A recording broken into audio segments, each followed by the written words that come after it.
Welcome to the podcast. Today, my guest is Juan Muzzio. Juan Muzzio. Juan. Yes.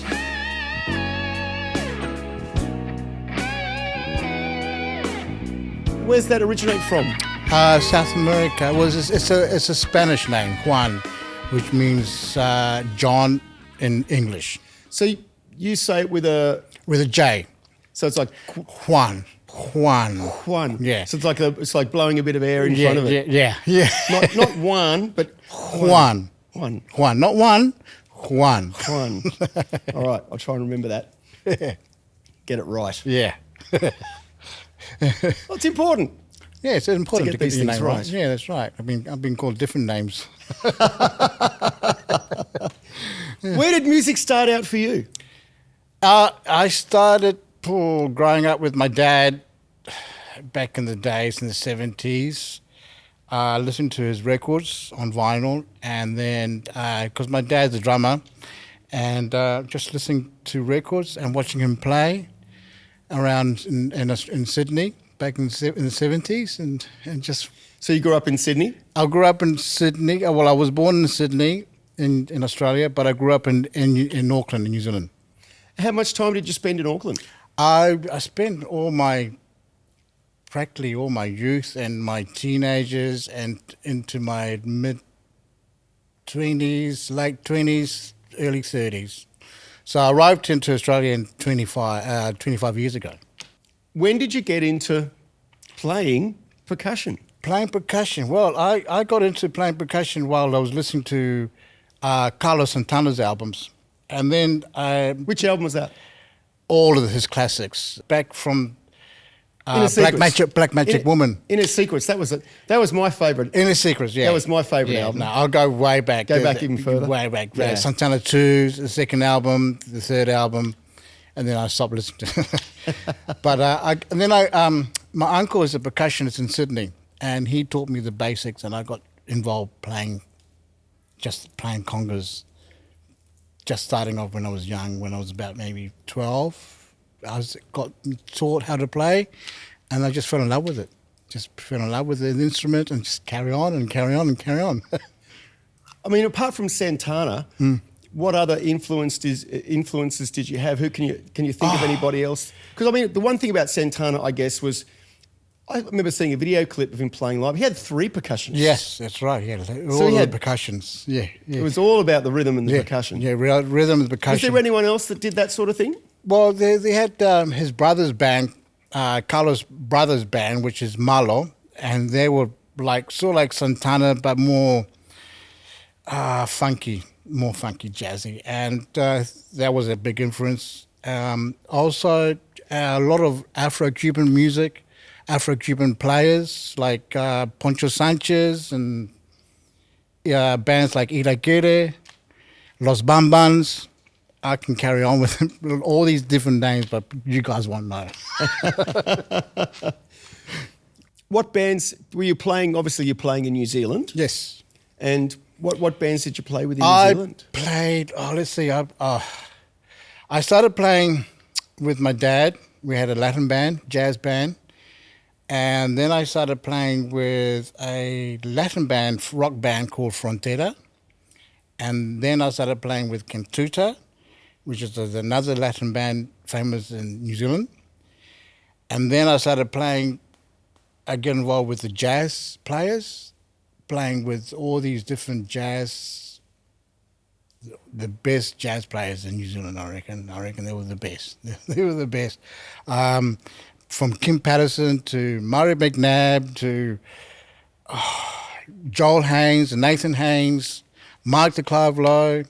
So I was involved with a lot of different bands and a lot of different musicians. With playing percussion, is there any like formal training that you can do for that sort of thing, or is it? Yes, you can. You can.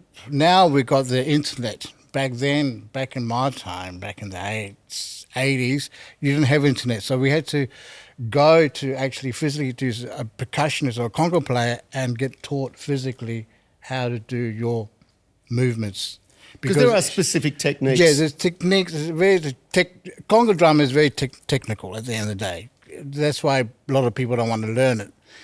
But once you get in it, it's just so much fun. You can make so much melodies and so much music out of just one drum. We'll show as many examples of that later on. Yeah. As you can see behind Juan, we have a nice percussion setup. Yes.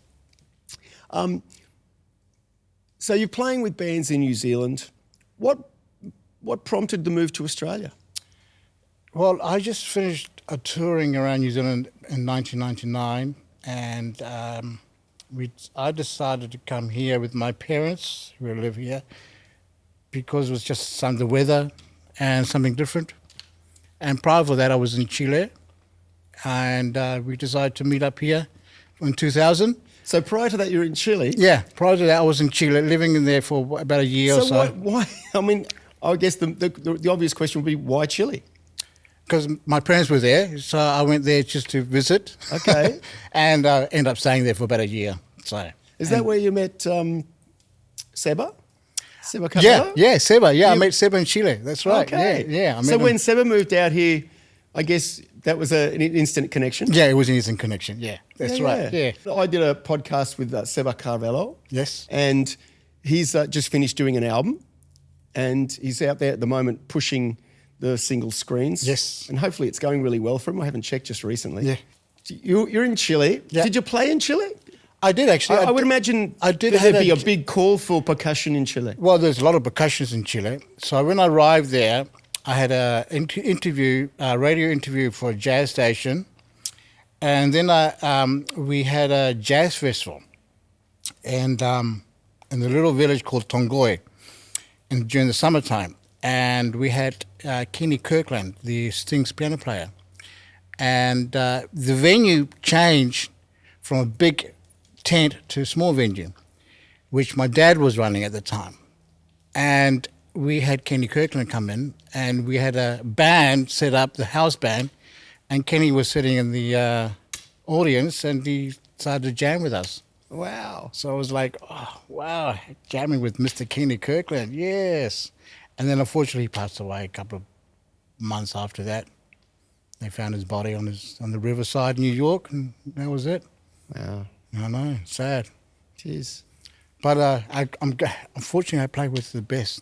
Yeah. It goes from New Zealand to Chile. Yeah. Then spend about a year in Chile and then come to Australia. Then come to Australia, yeah. Okay. Straight to the Gold Coast. Straight to the Gold Coast? Yeah. What happened when you got to the Gold Coast? The Gold Coast, I arrived here 2000, and then I went down to Sydney to the Olympic Games, and I moved back up here, and I started to play music with all these different musicians and jamming with different artists. Ended up playing at swing safaris. With the Hanlon boys? With the Hanlon brothers, Yeah. and that was quite fun. We started doing that, and then we started playing with Max Towers, and I've been playing with Max Towers prior to that back in Auckland. Ah, and Max is a monster bass player. Monster He's bass such player. a great player. Yeah. So I've known Max Towers since I was maybe 15, 20. How do you find working with drummers and how percussion fits in with working with drummers? Do you have a favourite drummer to play with? Look, I've got so many good drummers out there. There's so many good drummers. At the moment, I'm playing with Mike Hinman, and he's one of my favourite drummers. We're just locking in there like a rhythm machine there. Yeah. You know, a drum machine there. Well, I guess it'd be one of those things where I can imagine for you having a drummer that would at least make space Yes. for you to play in Yes. would be an important thing. Yes, yeah. Well, there's a lot of drummers that try to do too much, but when they leave the space, it's like I can fit in there and just play in between everything, you know? Yeah. And just give that little colour, an extra push to the band. Is there any particular thing stylistically that percussion is can't do? Like, obviously, yeah, you're talking jazz, but there's Latin, and Latin would be an obvious thing that percussion would go into. But nearly every form of music has a form of percussion, even if it's just a tambourine, claps. Yeah. I reckon percussion can fit in any genre. Any genre. You can play anything. You can put it into even classical music. You can hear percussion in there, you know. So there's no limit. Would you say that your favourite style would be Latin? Well, it is part of my favourite style, but I also like the funk and the jazz and the blues and R&B. So I'm open-minded, but it always comes back to my roots of afro-cuban Latin. You're playing on... Are you playing every Sunday at CSI at the moment? Yeah, I play CSI every Sunday. Because that's a resident type gig? Yeah, sort of, every second Sundays of the week, sort of the month sort of thing. Okay. With Robbie Flay in the mix. What style of stuff does Robbie Flay in the mix play? Oh, we play everything from R&B to hip-hop to funk to you name it, we can play it. We had an African guy a couple of weeks ago and we just played African music. How much do you have to prepare for a gig like that? If you've got music that you haven't heard before or you're not necessarily familiar with playing, how long would you prepare? A couple of days. I was just listening. Yeah, my ears are the biggest thing to listen to it, and then just the band doesn't even rehearse, so we just get in there and just play. Okay. Yeah. So everyone does their homework and listen to their songs, and then just get together and play. Sounds like a very efficient way of doing things. Yes, it is. You recently played a show with a Santana band. Yes. Band doing a tribute to Santana songs. Yes. How was that? Well, that was awesome. We just supported the Australian Eagle Show Band, and we did 2 shows with them. And for the first time, for many years, I wanted to put this. I wanted to be involved with Santana band, and the bass player Polisi and we wanted it for a long time, and finally we got it together, and it happened so quickly with great musicians. It's a great guitar player, and we just cut it for 2 rehearsals. Well, you've been listening to that stuff for a long time, so I guess it would have been easy stuff you've been, hanging out to play for a long time. Yes, hanging out for a long time. Other than playing that show, do you get a chance to play Santana stuff very often? Not often, no. Not much, no. So that was like, I was in heaven. Was Sheila E. ever an influence? Yes, Sheila E. was a big influence. She's obviously a very famous percussion player. Played with Prince and had her own thing going on. Had her own thing going, and her dad, who's a famous percussionist too, played with Carlos Santana. Oh, okay. And he's got his own band and plays his like Afro-Cuban jazz style. And her brothers. Oh, wow. Yeah. So it's in the family. So it's in the family. So yeah. What's coming up for you? What gigs have you got coming up? I've got a big gig coming up on the 16th of August, which is a big 10-piece band, 5 singers, and the rest are all musos, and it's just a one-off thing, playing R&B and funky stuff. So that'd be fun to do. 10-piece. 10-piece band. And when you get a 10-piece, I guess there's a horn section. Well, there's no horn section. It's just going to be guitars and keyboards and 2 percussionists, bass player. I think Omo's playing bass with us, and Aaron West playing guitar. So we've got killer band. A big 10-piece band, no horns. No horns, yeah. So I know that's going to be weird. No horns. No, I just when a band gets that big, I always immediately think, there's a horn section. Yeah, the horn section. Yeah. So 2 percussion players. Yeah, 2 percussion players. Who's the other percussion player, and how do you work that out between the 2 of you? Who does the what? other percussionist is Mark Boogie. He's a Kiwi percussionist, and he'll be playing all the hand percussion and just doing the stuff that I want to be playing. So he'll be playing like cabasa and tambourines, cowbells, shakers, whistles, just to fill in the gaps. And I'll just get involved and play the congas and just make it sound slick. When it comes to playing a lot of that style of music, particularly Latin, I remember talking to Seba about time signatures. And he likes to play, a lot of things are in 3, a lot of things in 3s or 5s. Yeah. How does that figure into when you're playing percussion?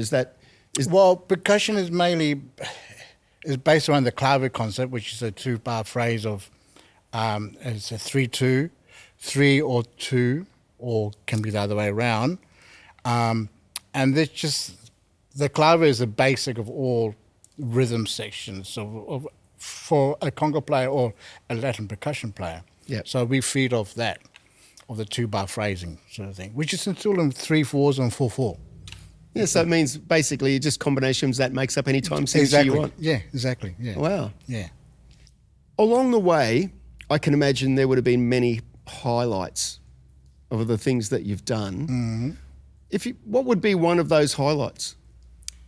Well, one of the big highlights in joining the band Herbs in New Zealand. Oh, wow. So I got. And for those people who are listening, the Herbs were a very famous Kiwi band. Yes. And they sang with Dave Dobbin. Slice of Heaven. Did Slice of Heaven. Slice of Heaven. And at that time, I got a phone call from their manager saying they were looking for percussionists. Would you like to come in and audition? Sure. No worries. I went there with all my gears, audition, and I got the job. And that was the highlight of my life. Because when I saw the band when I was a kid, I saw them at this free concert, and I went to see my mum, and I said, Mum, I'm going to play this band one day. And I did. How long did that last for? I was in the band from 94, 95, 96. So it's about 4 or 5 years I was in the band, on and off, until we lost our brother, Mr. Charlie Tumahai, and then I left the band after that. Okay. And when you were doing gigs with that band, I'd imagine doing festivals and... Big festivals. We supported UB40 2 nights in a row. And just doing a lot of festivals and touring around New Zealand, seeing the countryside and just playing with great musicians and meeting great people on the way. It was great. It's awesome. What was it like playing with UB40? It was good. Did they have their own percussionists? They had their own percussionists, and the first night was like big stage, very cold. I couldn't even see the drummer. I couldn't even see the singer. Everyone was like spread out, and it happened so quickly. It was just like that. You went on stage and then you went off. Do you have any recordings and video footage of those days? No, I don't have any. No, because we had no phones back then. So unfortunately, no phones. But I've got photos of the band, and I've got one recording on a tape that I was able to save of live in 1995 with the Herbs, and with all there's still the members there. Oh, wow. Yeah. Alternatively to that, everyone has experiences along the way that aren't great. Mm-hmm. And is there anything that sticks out where you could say, geez, I wish that hadn't happened, or a decision that you made that you went, yeah, maybe things would have turned out differently had you done something alternative to that? Yeah, unfortunately, I got a call to go to London one year and to do a recording with Mark de Clavelo, who's a piano player, and he was just doing an album over there, and he got me to fly over there. The record company flew me over there, and they didn't tell me anything about a visa or anything like that, and I got straight back home. Oh, because you had to have a work visa? Work visa, and they thought that I was going to be an overstayer because I had all my little hand percussion with me. And wow. I was only there for 1 week. I was, no, back home. Back home. Wow, that's the real bummer. That's a real bummer. It was, doors would open up so much in London. Yeah. Yeah. I mean, what would have been the process, and would have been a time-consuming process? I guess it's not something you quickly go back and sort of sort it out and come straight back. No, exactly. Yeah, I mean, I couldn't even get in. I just could not get in. They wouldn't let me in. Wow. No. Even I rang the Mark the club, like, hey, bro, they're not letting me in, man. Help me out. Wow. And they couldn't do anything about it. No. Jeez. No. Tough times. But, yeah. Oh, well. I guess if you had that opportunity come again, that's something you would do differently. Yes, I would do differently. I would do it by the books and do it properly. Is that just something that you were just unaware of and no one said anything to you about? Yeah, no, I wasn't aware of it, nothing. It happened so quickly, the ticket arrived, yeah, you're in, you're flying, and that's and such date. Okay, pack my bag, nothing, Wow. no information.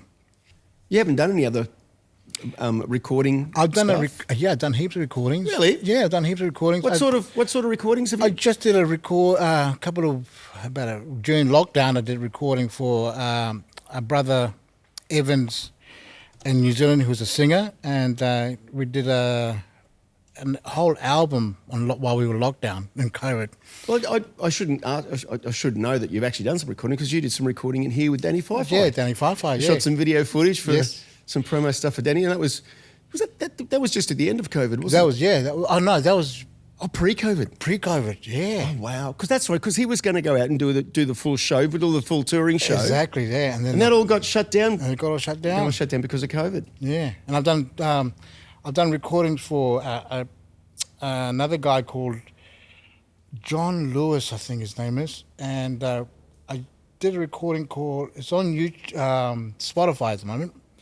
It's called Sugar for Love, I think. It's something Okay. like that. Yeah, and one of the guitar player is from church. The guy band Church. Oh, okay. Yeah, so he's one of the writers, and yet again, at home, recording at home. Oh, wow. Yeah. So I guess that's one of the things that would have changed over the times that you would have seen from early days. Now you have the ability to record at home. Yeah. Is that the way you do a lot of stuff for people now? Yeah. They'll yeah. send you a track. They send me a track, and I just set up my little studio at home and press play and record and Send it back. send it back, and they will fix it up. Wow. Over there, yeah.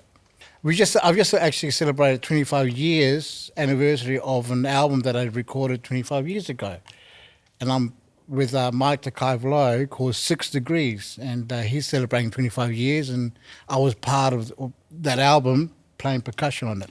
Oh, wow. Oh, that's great. I'll put all links below for all of the different things that Juan's played on. So there'll be a lot of those recordings. Yeah. How do people get in touch with you if they want percussion to be recorded on their tracks? What's the best way? Through Facebook. Through Facebook? Yeah. I'll put links below for this too. Yeah, message me through Facebook, and I'll be willing to record percussion players for your records. Have you got to travel much of Australia playing music? Look, the furthest I've been to is Sydney, New South Wales, playing music. And the further up north, I've been to Gladstone. Oh, okay. Yeah, did a corporate gig up there. We spoke about you got a 10-piece gig coming up with another percussion player. Yeah. Have you come across many pro percussion players in Australia? Yes, a lot of pro percussion. There's so many good percussion players in Australia. In Brisbane, there's a lot of Cubans, Puerto Ricans. In Sydney, my cousin's one of the best Latin drummers, percussionists you can find. I think he's up there in his level. Do you think that people with that ethnic background have a better chance of being good at that because of their upbringing, or is it something? Is it something that anybody can learn? Anyone can learn. I think anyone can learn. You don't have to be a Latino, or if your heart's in it, you can learn it and you can play it. Do you teach people how to play? I have taught people play, yeah, but they find it too hard. Too sore in the hands. Oh, poor hand. Well, yeah, I guess it is one of those things. Particularly congas, that's a lot of hand movements, yeah. hand and slapping. Yeah, and slapping, and you've got to slap the congas. You got to get the right tones and the right sounds out of it. And it's like too technical. Let's have a look. Let's jump up on the congas and have a look at some examples. Examples, yeah. Okay, Yeah. let's do that. How about you? You can yell at me. So, what is a typical? You talked about the clave before. Clave. Can we Clave have a would description? be- Have a demonstration of what that is. The clave is 3-2 will be.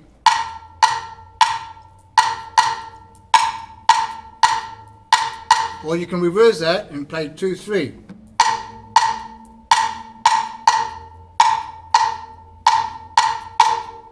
And then out of that, you've got another 2 claves on top of that, which will be rumba clave, which just the last bar of the second bar, there's a little note that's sort of like, it's like a little hiccup on it. Okay. So it'll be like.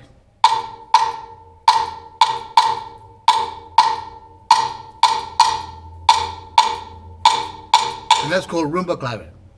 So you've got song clave, which is the straight clave, and you've got the rumba clave. And then you've got 6/8 clave. And then that's about all the claves, practically, yeah. All right. So I see before you were making a slide up the... That's an interesting... That's just sound effects. You can hit it, or you can go like that. Or you can get harmonics on the congas. So there's different tones. Open tone, bass, heel finger motion, which is the hardest part to do.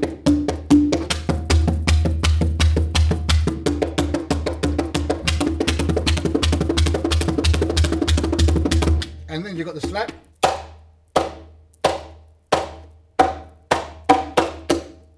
And the muff. So you've got different tones there already. If you were to play a combination of those things, what would that sound like?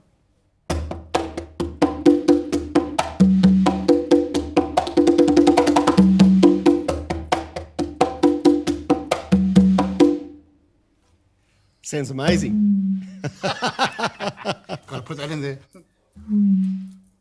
Do the same principles apply to all of the elements of the percussion kit? No, well, the congas are more hand movement, which the bongos are more fingertips. And then you got the famous martillo, which is called the hammer.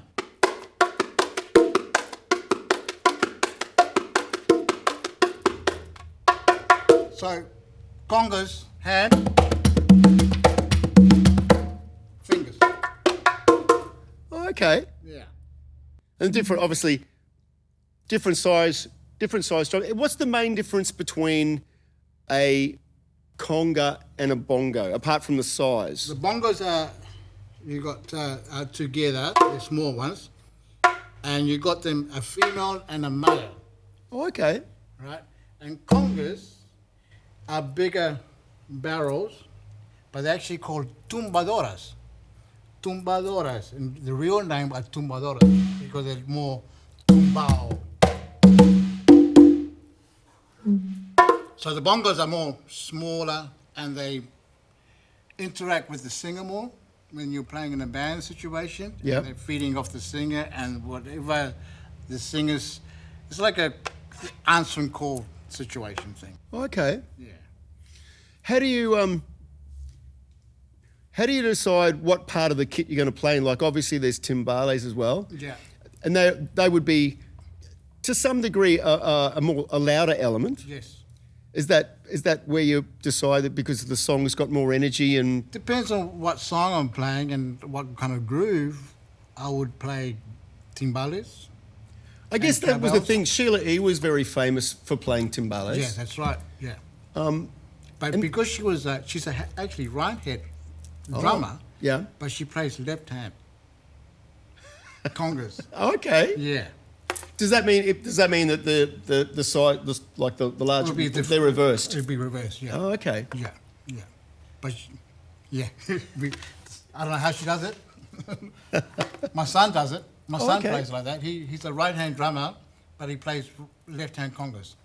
Is he a left-handed person when it comes to writing and stuff? No, he's a right-hand. Oh, okay. Right-hand person. But he plays because left-handed. he saw me playing, everything was backwards for him. Ah. Same with Chile.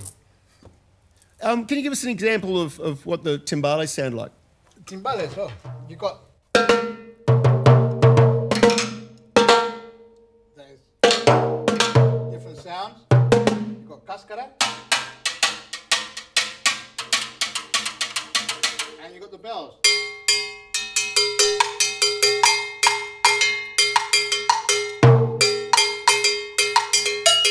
You got the cha-cha bell.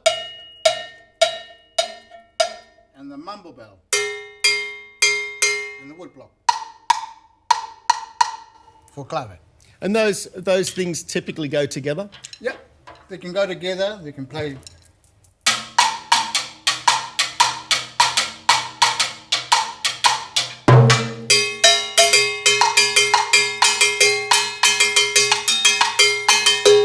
But that's for Latin music. Ah. Only for Latin music. Okay. When you play R&B, I'm just making it up as I go along. Whatever I hear, or if I hear the record, say for Earth, Wind and Fire, music like that, because a lot of percussion, Earth, Wind and Fire, Yeah. you just pick up what they're playing. And maybe they just use that kind of groove, just keeping it straight. When you're travelling, I'd imagine that takes up a fair bit of space in a vehicle. Yes. Have you ever had to travel on a plane with that type of kit, or would you organise to have it set up there Well, where you? I have it. When I was traveling around New Zealand with the band, there would be roadies. I had roadies, which is a bliss because I didn't have to carry all my stuff. So they'll be set up ready to go, playing with the herbs. And then when I was traveling with the other bands, I would take my stuff with me, but I would just be playing congas. I wouldn't take my timbales, my full gear. How do you find in a band scenario with the amount of space that you need on stage? Obviously, it's a similar size to a standard drum kit in some ways. In some ways, well, it depends on the gig as well. I mean, if I'm playing congas, I would just play congas and just take a small. Just take the congas. Yeah, and just have hand percussion, chimes and stuff like that. Is that a decision you would make based on the size of the stage or on the style of the music? Style of the music and depend on the stage as well.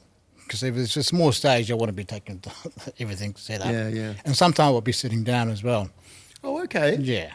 And yet again, depends on the stage size as well. If it's a small stage, I mean, I've played in many stages where it's like this. Well, we did the thing and I'll put some footage of it up, with Danny Fi-Fi, and I remember in this space here, and that was a big band. That was a big band. We had the horn section here.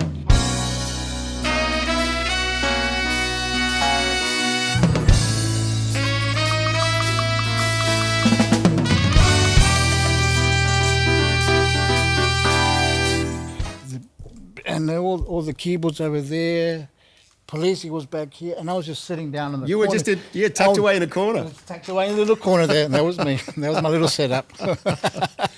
Is it one of the things where, like when you were doing the Santana show, is it where the percussion is more front and centre?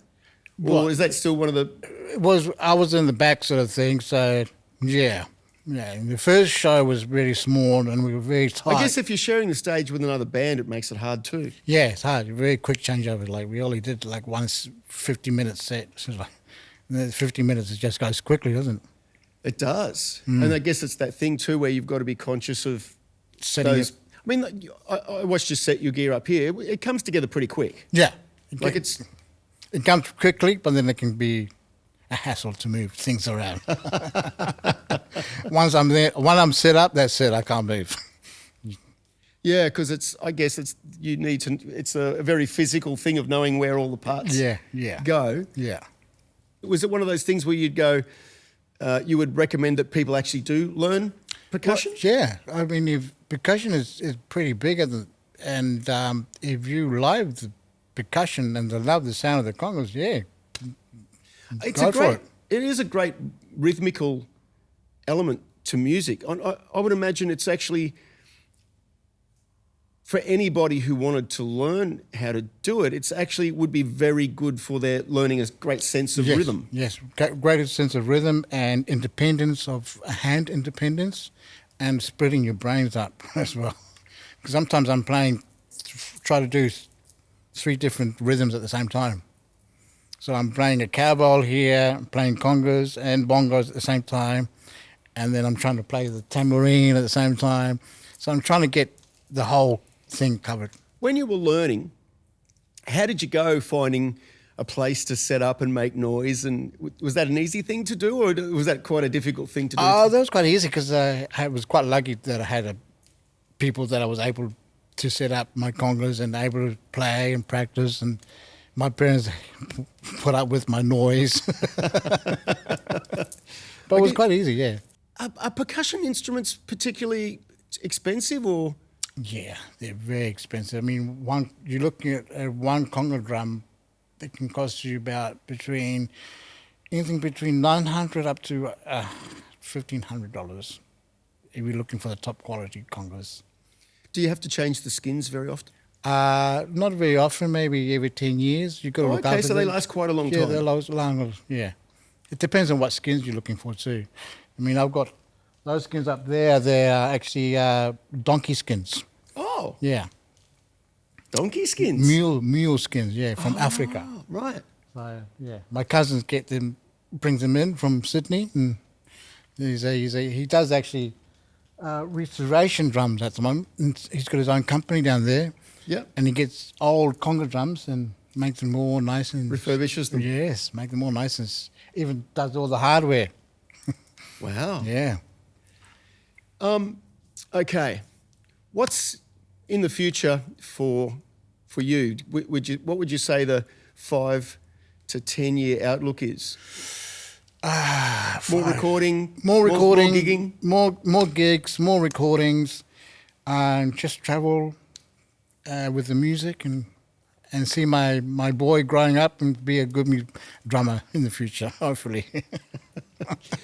Where does your son play drums, and how did he get into it? Well, does he actually play a drum kit? He was playing drum kit. His first drum kit, his first gig was in Swinging Safaris, and he played with Max Sowers, Polisi, Will Sargent, and I think Aaron West. So great players. All the great players.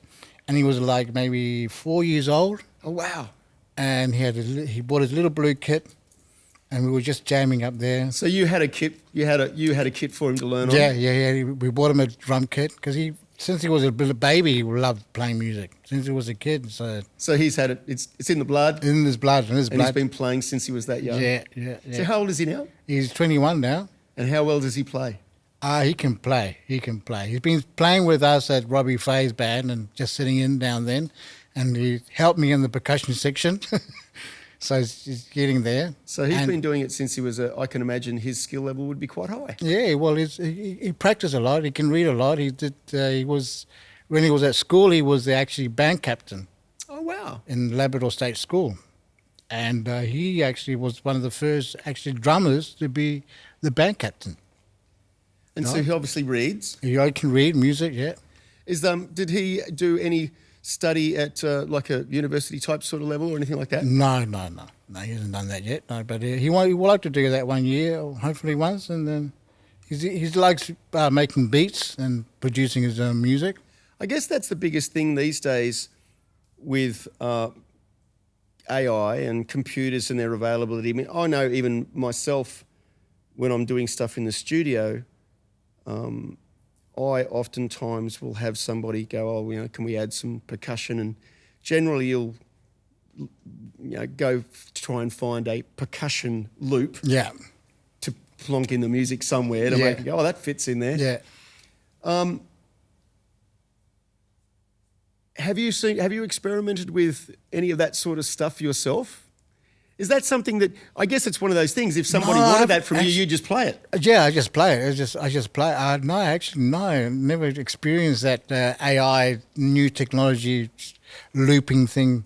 I mean, they always get me to play percussion and then loop me myself in there. But no, I mean, it's quite interesting to go in that path, actually. Yeah, I would be very curious to get you to play on some stuff in the future. Yeah. Just to see, because I can imagine that the dynamics and stuff of actually having you play it would be much better than Then a a computer. pre-recorded loop. Yeah, Yeah, than a yeah. computer pre-recorded loop. Yeah. And it would be much more appropriate Yes. Yes. for the music. Yes, exactly. Exactly. So better outcomes all round. Yeah. So if anybody does want a percussion player, I'll put links down below for one. And listen to all the stuff that you've got, that we can put down for people to listen to the recordings. Yes, exactly. And other than that, I think we should say thank you very much for spending some time with me this afternoon, Juan. No worries. Thank you. Yeah, thank you. it's a pleasure. It's a pleasure to have you. I want to come and see the Santana show. Hopefully we get more gigs out of it. Yeah. Hopefully fingers crossed. That would be something special, I reckon. Yes. It's And I've got in to the call works. down and see Robbie Flay and the Mix playing on Sundays down at CSI. Yeah, we're playing so this if you're Sunday. out on the Gold Coast and you want to see a great band play, you can go down and see. CSI at Robbie Fay and the Mix Band. This Sunday, we're playing this Sunday, and this Saturday at Ben Lee. All right, thank you very much, everyone. I'll see you on the next podcast. Thanks a lot. Thanks, Blake. Oh, cheers, mate. It was great.